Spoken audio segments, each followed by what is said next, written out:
What makes a movie so bold that entire cities tried to erase it? Once Upon a Time just hinting at two men holding hands or a woman loving another woman was enough to send censors into chaos. These films weren't just stories, they were battles on film reels. Banned, confiscated, or buried, they somehow survived. And what's wild is that decades later, those same forbidden movies are now celebrated as milestones in queer cinema history. Let's uncover 15 that refuse to disappear. Flaming Creatures, 1963. It began as a passion project shot on stolen film stock and ended in a courtroom.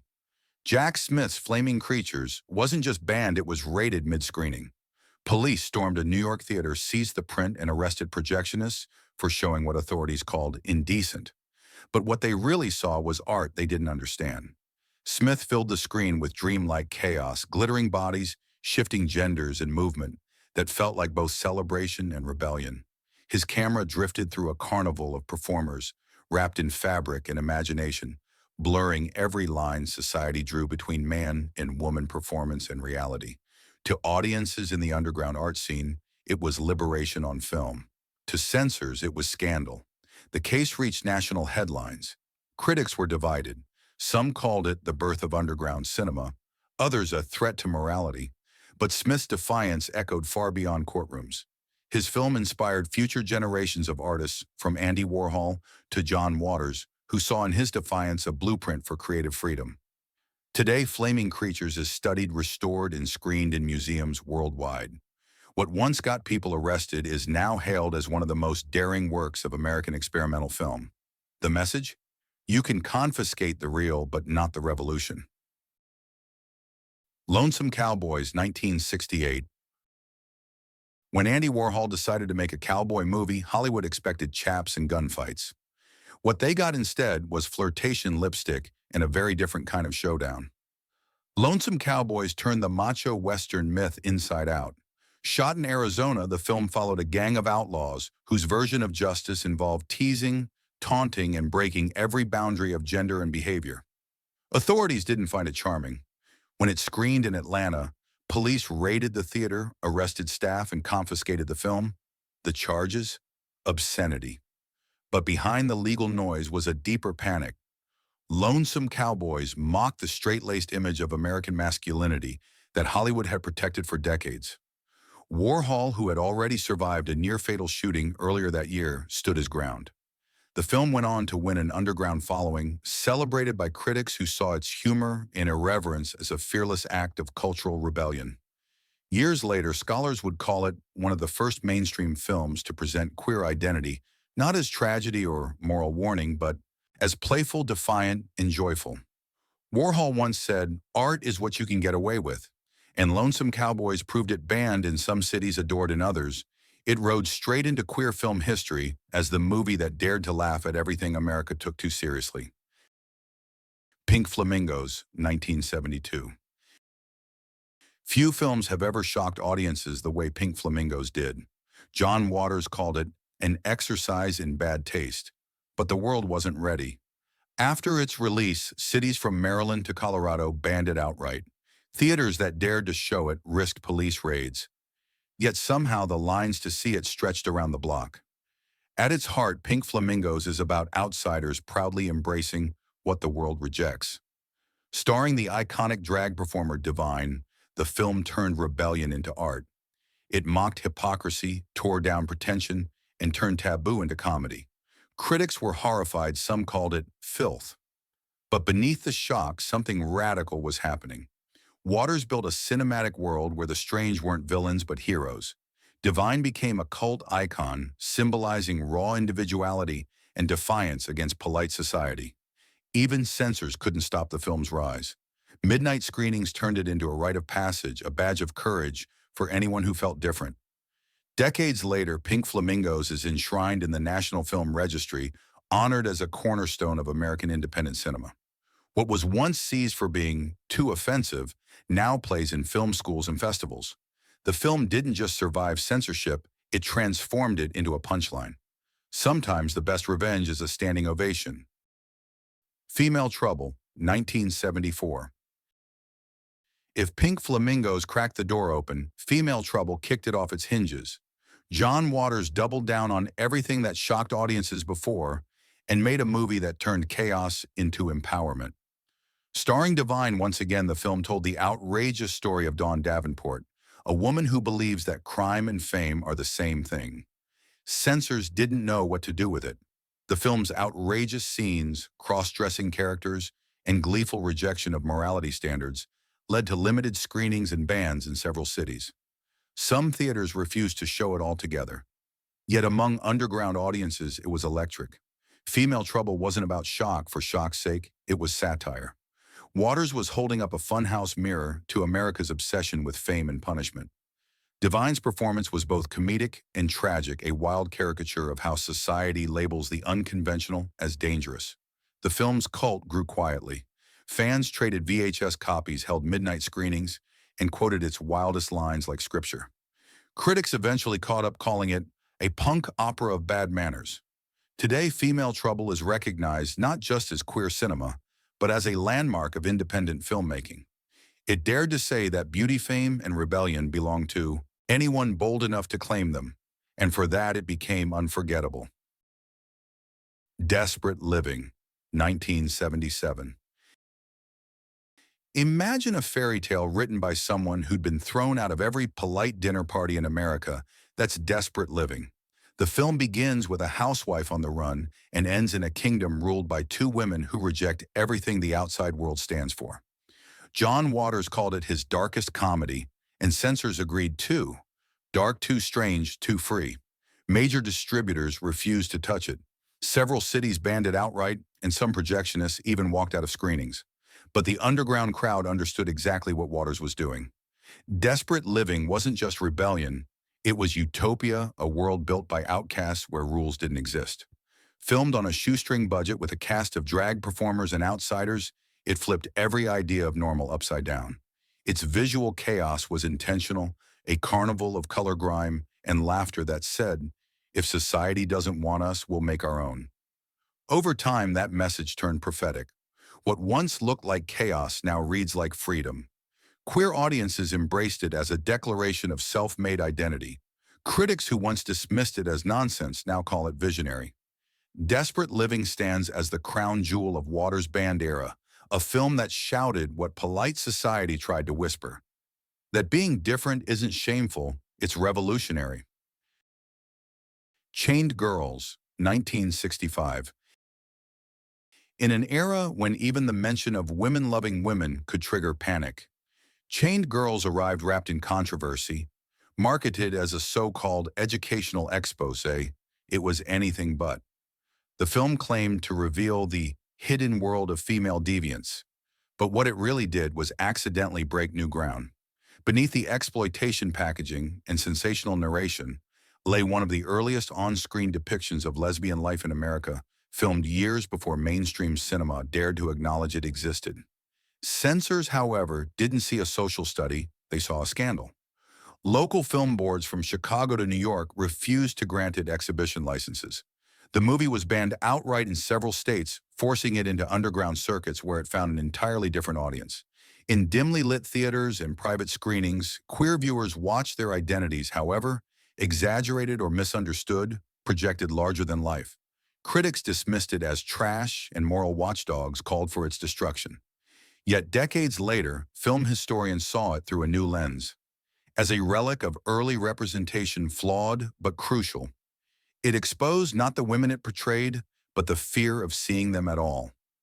In its clumsy way, Chained Girls cracked a door that better films would later swing wide open.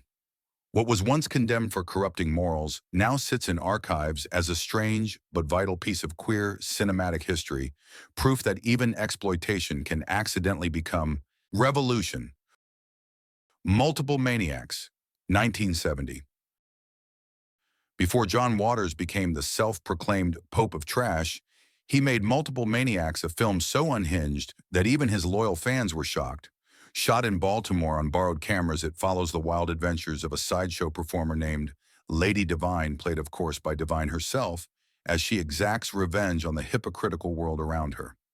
This wasn't a film meant to please. It was meant to disturb, provoke, and laugh in the face of decency. Local censors refused to classify it, labeling it too offensive for public screening. Several theaters were warned that showing it could cost them their licenses.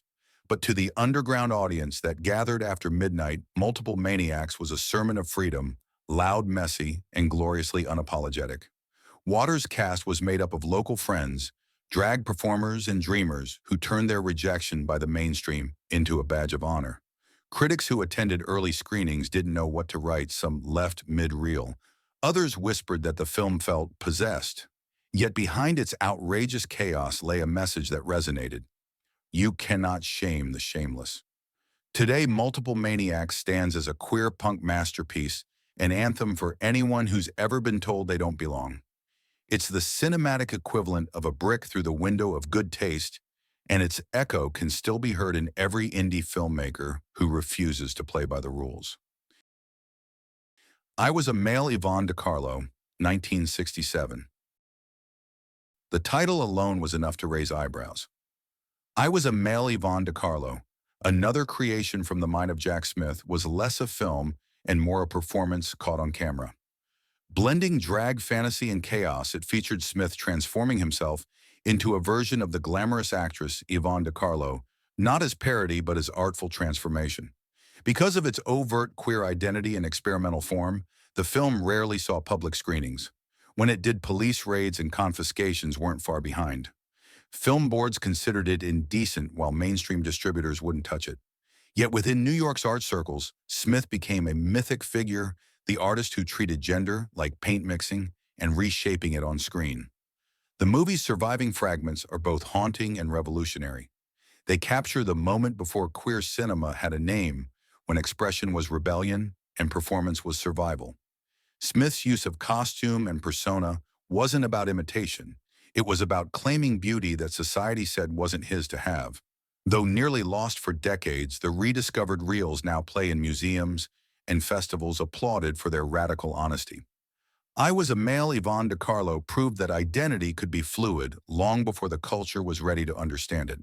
What once was contraband art is now a cornerstone of queer visual history, a declaration that gender, like cinema, belongs to the imagination. Normal Love, 1964. If Flaming Creatures was Jack Smith's war cry, Normal Love was his dream sequence. Filmed with the same group of downtown artists, this surreal and colorful project took everything that got him banned before and turned it into visual poetry. Shot in abandoned mansions and beaches, it mixed glitter, reptiles, mermaids, and mythic heroes in a fever dream of movement and emotion. There was no script, no traditional story, only freedom. That alone terrified censors. When the film tried to find distribution, it was blocked for being immoral and incoherent. Police confiscated prints in theaters, risked legal trouble if they dared to show it. Yet within underground art communities, Normal Love became gospel and unfiltered vision of queer beauty that refused to apologize for existing. Smith's visual language was deliberately excessive. Everything shimmered, glowed, or collapsed under its own glamour. What conservative critics called nonsense was in truth a statement. Queer art didn't need permission and didn't need to explain itself. Though long unavailable restorations in the 2000s revived Normal Love for new audiences. It's now hailed as one of the defining works of queer surrealism, a film that proved beauty could exist outside structure, reason, or censorship. Smith once said he wanted to make movies that look like dreams. He succeeded even if the world had to ban him first to notice. Glen or Glenda, 1953. Long before queer cinema had icons, there was Glen or Glenda. Directed by Ed Wood, it was one of the first American films to tackle gender identity head-on. Inspired by the real-life story of a man arrested for cross-dressing Wood, made a deeply personal film about a person struggling to live authentically in a world that wouldn't allow it. Censors were appalled. The film's depiction of clothing, gender, and identity was seen as too daring for its time. Several theaters refused to screen it, and in some states it was banned entirely. Critics mocked it, audiences misunderstood it, and distributors marketed it as exploitation just to sell tickets. But beneath the awkward narration and surreal editing, there was sincerity. Ed Wood wasn't mocking, he was confessing. He cast himself in the title role trying to explain to a judgmental world what it felt like to live between definitions. It was clumsy but revolutionary. Over the decades, Glen or Glenda found redemption. What was once dismissed as camp is now studied as one of the first American films to speak about gender fluidity with empathy. Film scholars call it a misunderstood masterpiece. And while it may have been mocked in its day, its legacy now belongs to the very people it was made for, those who refuse to fit inside the labels society tries to write for them. A Dirty Shame, 2004. By the time A Dirty Shame hit theaters, John Waters had already spent decades being banned, censored, and celebrated. But even in the 21st century, he proved that controversy wasn't a thing of the past. The film was slapped with an NC-17 rating, meaning most theaters wouldn't touch it. It wasn't banned in the old-fashioned sense. It was quietly erased by the rating system itself. Waters' story followed a Baltimore neighborhood turned upside down by an outbreak of uninhibited energy, a thinly disguised metaphor for the city's moral hypocrisy. Critics called it a pastel hurricane of bad behavior. Censors, however, weren't amused. Even after cuts, television networks refused to air ads and distributors limited its release.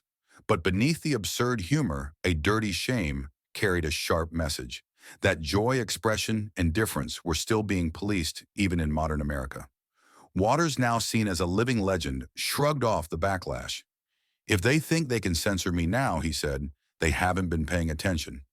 The film became a rallying cry for creative freedom, proving that censorship had merely changed tactics from bans to quiet exclusions. Today, it's celebrated for its fearless spirit and unapologetic energy.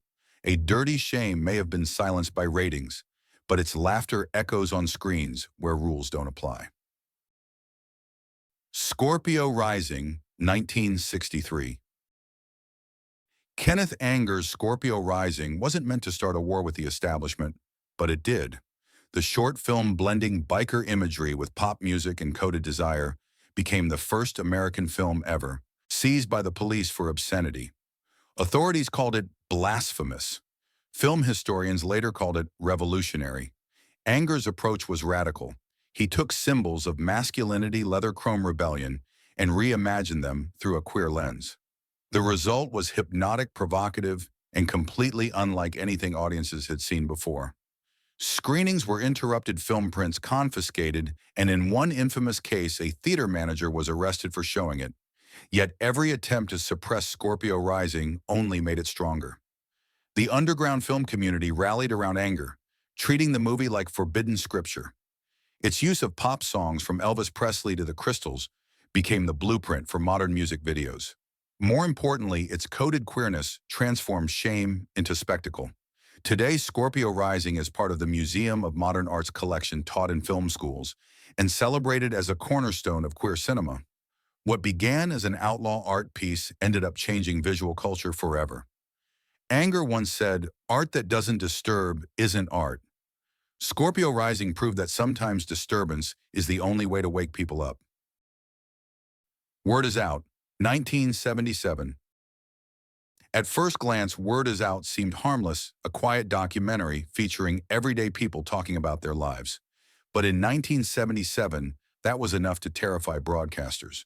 It was the first feature-length documentary in America made entirely by and about queer people, giving voice to individuals who had never been allowed to speak for themselves on screen. Censors didn't know how to react. Public television stations across the country refused to air it, fearing backlash from conservative groups. Some even called it propaganda. But when independent theaters started showing it, audiences lined up, not out of scandal, but solidarity.